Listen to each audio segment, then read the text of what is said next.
Hello everyone, and welcome to Symphony Preview on Helena Civic Television. My name is Cameron, the Helena Symphony's Director of Development and Communications, and I am here today chatting with Maestro Alan R. Scott about the launch of our 68th season. 68 years, what an accomplishment. Let's talk about opening night on September 17th. Can we get started by talking about the concert at 5:30, Violinist Cepeda and Ravel's Bolero. Tell us a little bit about that programming. Well, yeah, as soon as you say Ravel's Bolero, most people know that piece. It has this weird cult following, obsession-like, and yet Ravel would have been puzzled by that because he wrote it as just an experiment in crescendo, and just seeing how he can just start something from barely audible to overwhelmingly powerful. But he does it in his Ravel way, where there's just this orchestration that is just, all of a sudden we feel like we're seeing or hearing colors we've never heard before. But he uses this Spanish dance, a bolero, and it's become sort of this celebrated piece that's hypnotic and alluring and sensual, and we get into sort of this trance until he snaps his fingers and the trance is broken. So that will be the final piece. And so it's kind of this, the whole concert is more lighthearted in the sense that it's full of shorter works, and I think to set up not only opening night, but also the event afterwards, and again, the concert's at 5:30. We begin with something in the similar vein as Bolero, another dance, but a conga, by living composer Arturo Marquez. Arturo Marquez is a Mexican composer, born in 1950, very much alive. He has a very popular work known as his Danson No. 2. He has all these dances, but the No. 2 one is very, very popular. It's done all the time. But he also has this Conga de Fuego Nuevo, so the conga of the new fire, that he wrote in 2005. And it's very much a conga. And a conga, it comes from an African dance from the Conga, right? Yeah, literally from that part of Africa. But it became this Cuban style dance, 1, 2, 3, kick. And it was, really popular in American culture in 1940s and 50s. It would be very common to be at a party and everybody get up and do a conga line. And I Love Lucy and her husband Desi Arnaz, they would do it on their show. And, it was very popular. It's certainly not a thing as much anymore. But Marquez wanted to fool with that idea. And it's a 5-minute sort of overture to this party-like atmosphere. We'll go, and then we're going to go into probably the meat of the concert, and that's Max Bruch, German composer Max Bruch, Scottish Fantasy. Max Bruch, he's not quite the one-hit wonder, because he wrote 2 profound violin concertos that are still done, particularly the first one. During his whole career, that was the thing that everybody played. He died in his 80s. But in 1880, when he wrote this Scottish Fantasy, it was not uncommon to use Scotland as the impetus for the inspiration. Mendelssohn did with the Scottish Symphony, his Hebrides Overture, Schumann did on some works, Berlioz did, Schubert did. This idea, we look to other countries to find the allure. Right. The French loved looking at the Spanish cultures. Right. Beethoven and Mozart looked at Morocco, Turkey. So this idea that mainland Europeans would look to Scotland as this sort of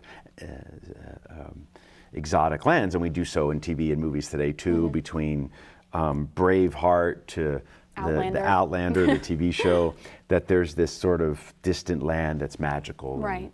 Sort of Brigadoon is like this too, type of thing.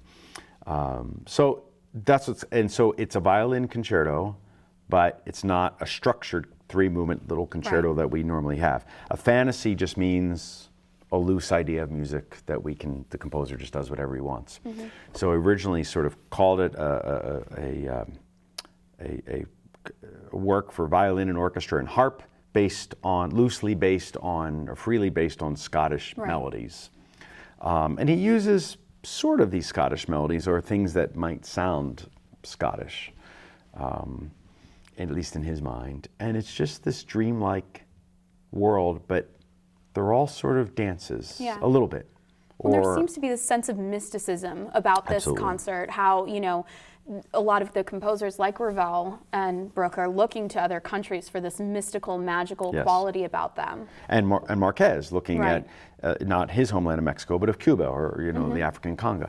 So and then the work in the second half, the first work kicks off as Ducas, Sorcerer's Apprentice, which of course has the reputation from the 1940 Disney film, with Mickey Mouse battling the brooms and the waves and sort of Right. making a mess for himself. He's literally the apprentice of this magician, and we know him from the hat and the robe and the Sure. and the magic wand and all this. And it's become so famous from that. But it's actually based loosely on a poem, Paul Dukas, the French composer, based it on Johann Goethe's poem titled "The Sorcerer's Apprentice," and the Goethe poem is based loosely on a first century Right.